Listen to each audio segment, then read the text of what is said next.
Hello everyone. तो हाँ, ये हमारा आज लास्ट लेक्चर रहेगा कंट्रोल एंड कोऑर्डिनेशन के लिए। और हमने पार्ट वन पार्ट टू में क्या क्या देखा, मैं फिर से बता देता हूँ। पार्ट वन में हमने देखा कि न्यूरॉन क्या होते हैं, नर्वस सिस्टम क्या होता है, किस तरह मैसेज पहुँचता है। पार्ट टू में हमने देखा कि ब्रेन तक मैसेज पहुँचने के बाद कैसा वर्क करता है। और हम आज देखेंगे कि कितने हॉर्मोन्स हैं या फिर कितने ग्लैंड हैं और उसके फंक्शंस क्या हैं, वो अपन देखने वाले हैं। तो चलिए इस लेक्चर को स्टार्ट करते हैं।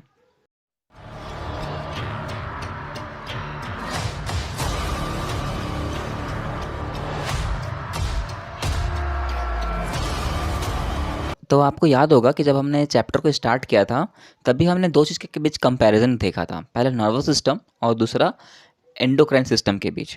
और हमने बोला भी था कि ये जो नर्वस सिस्टम होता है, ये सिर्फ और सिर्फ एनिमल्स में होता है, और जो एंडोक्राइन होता है वो एनिमल और प्लांट दोनों में होता है। और हमने ये कहा था कि वो उसका काम क्या है, ग्लैंड को सिक्रेट करना, हार्मोन्स को सिक्रेट करना। तो वही हार्मोन्स के बारे में अपन देखेंगे आज के लेक्चर में, राइट। तो चलो हार्मोन्स के बारे में देखते हैं। तो सबसे पहला हार्मोन है एड्रेनल हार्मोन।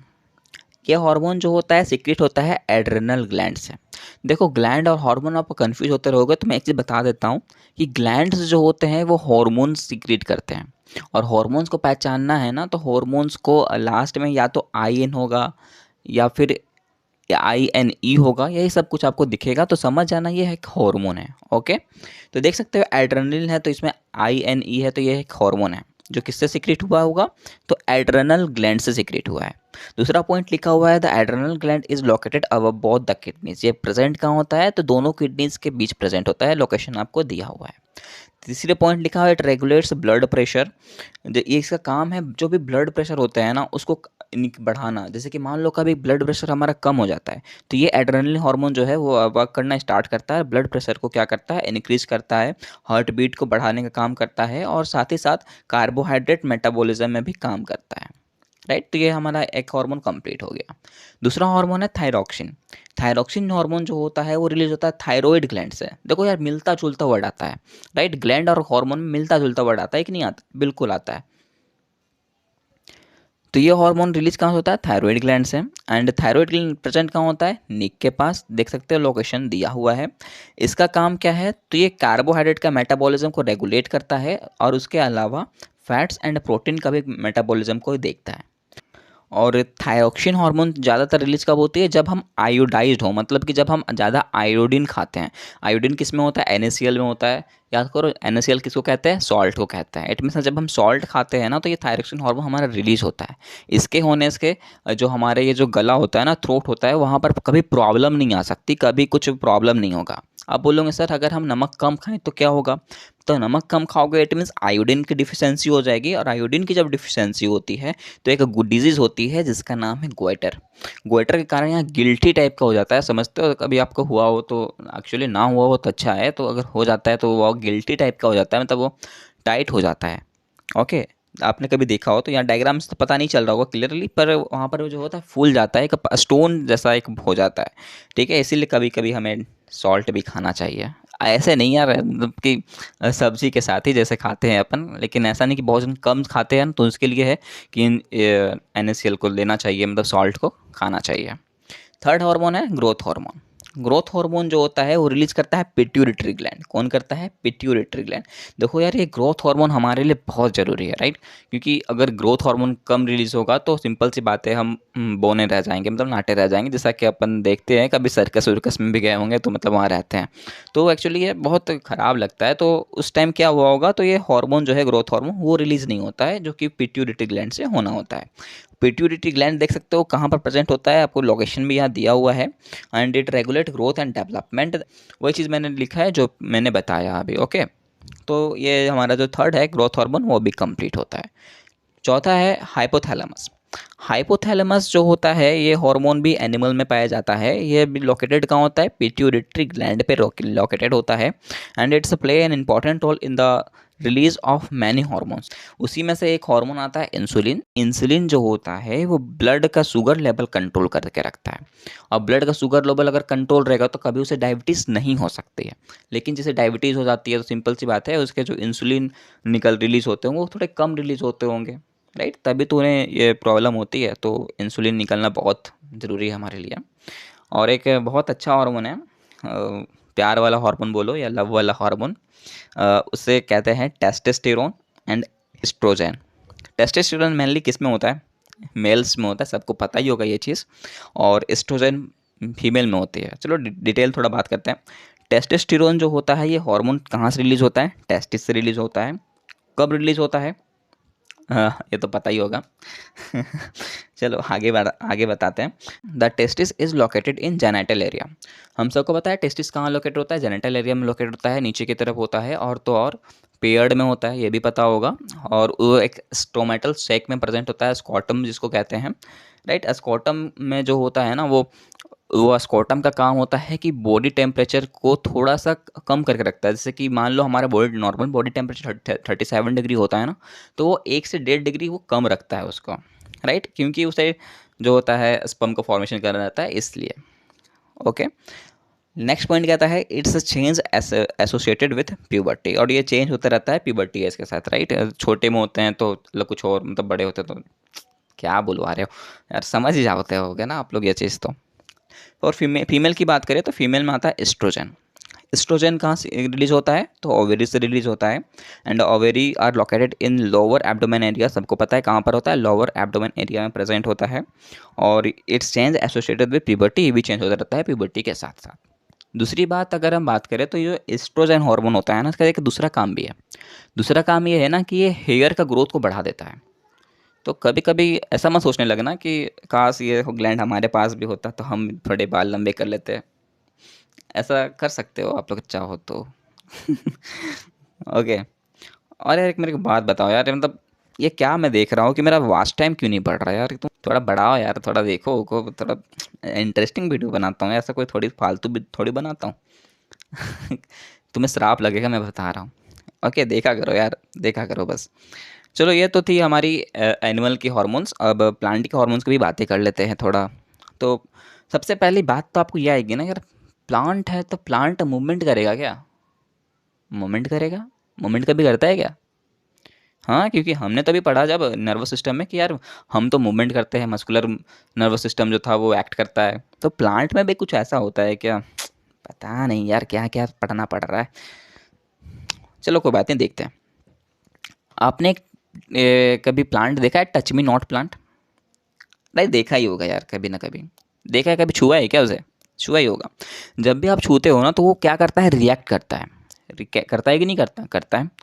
तो हमने छुआ, इट मीन्स हम क्या कर रहे हैं उसको, वो उसके लिए स्टिमुलस का काम कर रहा है, और स्टिमुलस को देख करके वो रिएक्शन करेगा। तो उसी तरह जो टच मी नॉट प्लांट होता है, हम उसको छूते हैं तो वो स्टिमुलस का काम किया हमारा हैंड, एंड वो जो रिएक्शन दिया वो मुरझाने लगेगा, सिकुड़ने लगता है, तो वो एक उसका अपना रिएक्शन था, राइट। तो इस तरह के मूवमेंट को कहते हैं नेस्टिक मूवमेंट। क्या कहते हैं? Nastic movement. और ये तुरंत होता है, एग्जैक्टली होता है ना, जैसे हमने छुआ वैसे ही तो होता है ना। वो ऐसा थोड़ी होता है कि अब छुआ, देख लेते हैं थोड़ी देर बाद होंगे हम, ऐसा होता है क्या? नहीं होता ब्रो। और दूसरा आपको एक सीड दिया गया है, ठीक है। सीड जब ग्रो होता है, जब उसका फ्रेगमेंटेशन होता है, टूटता है ये, फिर है ना, तो उसके बाद उससे क्या बीज से टूटता है तो सिंपल सा प्लांट अराइज होंगे। तो वो जो प्लांट अराइज होता है तुरंत तो अराइज नहीं होता, बहुत टाइम के बाद होता है, बहुत प्रोसेस लगती है। तो ये बोल सकते हैं कि ये जो मूवमेंट है बहुत स्लो मूवमेंट हो रहा है, तो इस तरह के मूवमेंट को हम ट्रॉपिक मूवमेंट कहते हैं। तो मूवमेंट भी दो देख लिया, एक नास्टिक मूवमेंट, एक ट्रॉपिक मूवमेंट। नास्टिक मूवमेंट जो तुरंत हो जाए, एंड ट्रॉपिक मूवमेंट जो थोड़ा टाइम लगाए। तो कुछ डिफरेंसेस है दोनों के बीच, मैंने लिखा है, एक एक करके बात करते हैं ब्रो। पहला बात है नास्टिक मूवमेंट के लिए कि it is the movement that are independent of growth. ये जो होता है इंडिपेंडेंट ऑफ ग्रोथ है, मतलब इसमें ग्रोथ का कोई रोल ही नहीं है। ओके। ट्रॉपिक मूवमेंट जो होता है ये मूवमेंट डिपेंडेंट ऑफ ग्रोथ, ये जो है ये ग्रोथ पे डिपेंडेंट होता है। ओके। दूसरा पॉइंट कहता है नास्टिक मूवमेंट में it is due to immediate response to stimulus, जैसा कि हमने देखा, राइट, तुरंत रिस्पॉन्स करता है, और ये जो होता है थोड़ा सा टाइम लगाता है। और नेस्टिक मूवमेंट की बात करो तो ये non directional response to the stimulus होता है, मतलब कि इसमें कोई डायरेक्शन फिक्स नहीं होता ब्रो, कैसे तुम कहीं से भी छुओ वो रिएक्ट करेगा ही। पर ट्रॉपिक मूवमेंट में डायरेक्शन का रिस्पॉन्स होता है। अब बोलोगे सर ऐसा कैसे हो सकता है? हो सकता है ब्रो, बिल्कुल हो सकता है, थोड़ा देर बर्दाश्त करो, उस पर भी आएंगे। यहाँ मैंने पॉइंट लिख दिया है, फिर भी कुछ कुछ पॉइंट मैं बता देता हूँ, बाकी आप एक बार रीड कर लेना इसको। ओके। नेस्टिक मूवमेंट जो होता है इंडिपेंडेंट ऑफ ग्रोथ होता है, वो मैंने बता दिया। और हमने क्या बताया था? इंडिपेंडेंट ग्रोथ तो है, लेकिन independent growth has a immediate response to the stimulus. और हमने देखा भी ना कि तुरंत रिस्पॉन्स करता है, वही चीज़ है भाई जो मैंने आपको यहाँ बताया ना, वही चीज़ मैंने यहाँ लिखा हुआ है, एग्जाम्पल में भी लिखा हुआ है कि dropping of lips of touch me not plant on touch it, right. फिर नेस्टिक मूवमेंट क्लियर हो गया होगा। टॉपिक मूवमेंट जो होता है उसको ट्रॉपिज्म भी बोलते हैं। अब ट्रॉपिज्म आपके टॉपिक में नहीं लिखा हुआ होगा, आपके टॉपिक लिखे होंगे डिपेंडेंट ऑन ग्रोथ, ऐसा ही कुछ टॉपिक होगा। डिपेंडेंट ऑन ग्रोथ ही है क्योंकि वो ग्रोथ पे डिपेंडेंट होता है, राइट। जो सन है ना वो एक स्टिमुलस का काम कर रहा है। अब ये सन की तरफ अट्रैक्ट कौन हो रहा है? इसके प्लांट के जो लीफ होंगे, है ना, स्टीम होगा, वो अट्रैक्ट होगा। तो अगर उसकी तरफ अट्रैक्ट हो रहा है तो उस तरह के मूवमेंट को हम कहेंगे पॉजिटिव मूवमेंट। क्या कहेंगे? Positive movement, right. अब मान लो सन तो है स्टिमुलस, अब क्या हो रहा है, सन की तरफ तो लीफ तो जा रहे हैं, लेकिन जो रूट हो रहा है वो रूट जो होता है नीचे की तरफ ही जाता है या फिर उसके अपोजिट डायरेक्शन पे जाता है, तो उसको कहते हैं अपन नेगेटिव मूवमेंट। क्या कहेंगे? Negative movement. तो पॉजिटिव मूवमेंट क्लियर हो गया और नेगेटिव मूवमेंट भी क्लियर हो गया, राइट। अब हम बात करते हैं टाइप्स ऑफ ट्रॉफिज्म में। ट्रॉफिज्म की भी बहुत सारी टाइप होती है। पहला है फोटोट्रॉपिज्म। फोटो का मतलब होता है लाइट। इसका मतलब ही समझ में आ रहा होगा कि अगर अगर जो मूवमेंट है, प्लांट का मूवमेंट अगर सनलाइट की तरफ होता है तो हम कहेंगे उस ट्रॉफिज्म को फोटोट्रॉपिज्म। देख सकते हो इमेज पे दिया हुआ है, राइट। बिल्कुल यार, कोई दिक्कत भी नहीं है। लाइट की तरफ मूवमेंट कर रहा है पॉजिटिव, और रूट जो है दूसरी तरफ मूवमेंट कर रहा है, लाइट की तरफ नहीं कर रहा, तो हो गया नेगेटिव मूवमेंट। तो नेगेटिव मूवमेंट पॉजिटिव मूवमेंट में कोई डाउट नहीं होगा ना? बिल्कुल। दूसरा है जियोट्रॉपिज्म। जियोट्रॉपिज्म मतलब समझ में आ रहा है? जियो का मतलब होता है ग्रेविटी। ग्रेविटी तो समझते ही हो क्या? नहीं समझ में आता ना? कभी आप छत चढ़े हो, कभी वहाँ से कूदने का सोचे हो? क्यों? कूद जाओ ना भाई, ग्रेविटी की अपनी फोर्स होती है भाई वो तुम्हें खींच लेगा, राइट। तो ग्रेविटी मतलब सभी जानते होंगे, तो उसको बायोलॉजी के टर्म में जियो कहा जाता है। बोलते हैं जियो, ओके, जियो और जीनो दो ठीक है। तो जियो और ग्रेविटी से पंगा मत लियो, ओके। तो जियोट्रॉपिज्म स्टार्ट करता है। जियोट्रॉपिज्म जो कहता है the growth of the plant of in which response to the force of gravity. अगर ग्रेविटी की तरफ जो फोर्स लगाता है उसको कहेंगे जियोट्रॉपिज्म। तो देख सकते हो जो रूट होता है, रूट जो होता है नीचे की तरफ ही फोर्स लगाता है, ग्रेविटी की तरफ ही फोर्स लगाता है, तो वो हो गया पॉजिटिव मूवमेंट। और लीफ जो होते हैं वो ऊपर की तरफ ही जाना चाहते हैं, स्टेम जो होते हैं वो ऊपर की तरफ ही जाना चाहते हैं, तो वो हो गया नेगेटिव मूवमेंट एक तरह से उसके लिए। फिर है कैमोट्रॉपिज्म। कैमो का मतलब होता है केमिकल। केमिकल समझ रहे हो ना? केमिकल यार, कैमो से याद रखो केमिकल, ओके।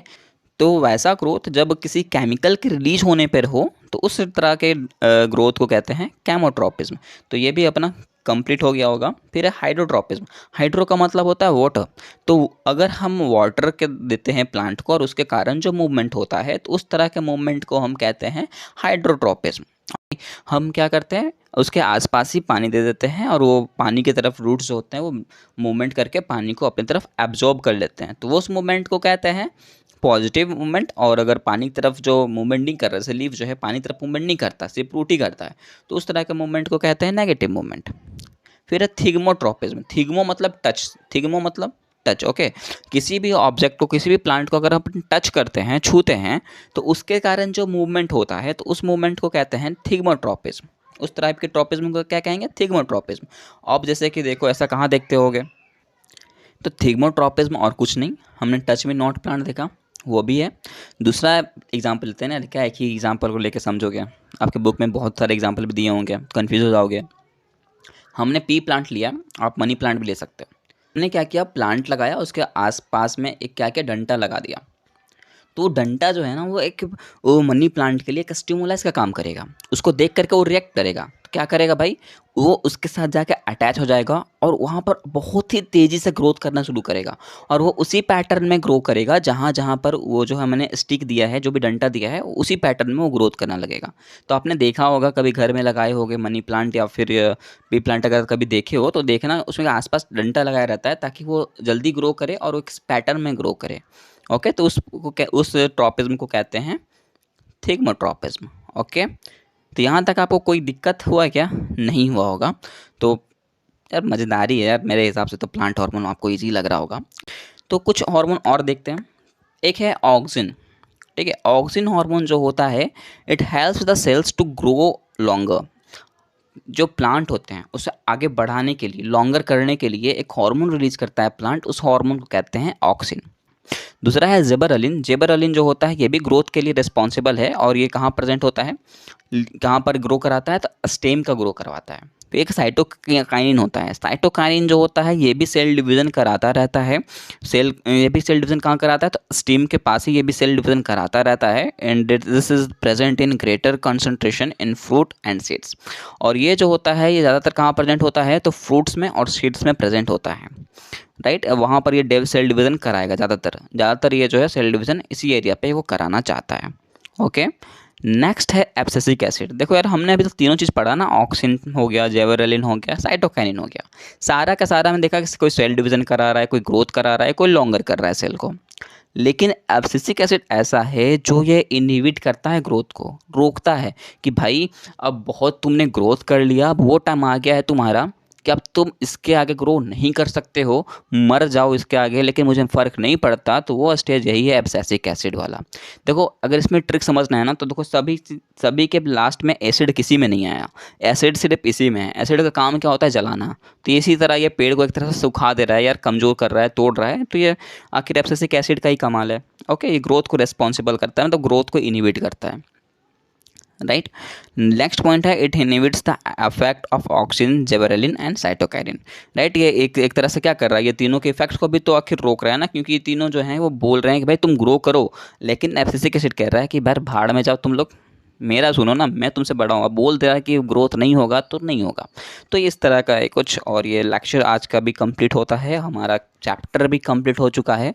अब हम लास्ट एक में बना दूंगा वीडियो, जिसमें अपन तीनों को मर्ज करके अपन एक अच्छा सा शॉर्ट नोट्स बनाएंगे, और आपको भी अच्छा लगेगा यार। तो थोड़ा सा सब्सक्राइब करो और वीडियो को लाइक करो, शेयर करो, कमेंट करो। डाउट है यार तो मैं क्लियर करने के लिए भी रेडी हूँ, पर कुछ तो करो, है ना। ऐसे देख करके मत जाओ, पाप लगेगा, मैं पहले बता रहा हूँ तुम्हें।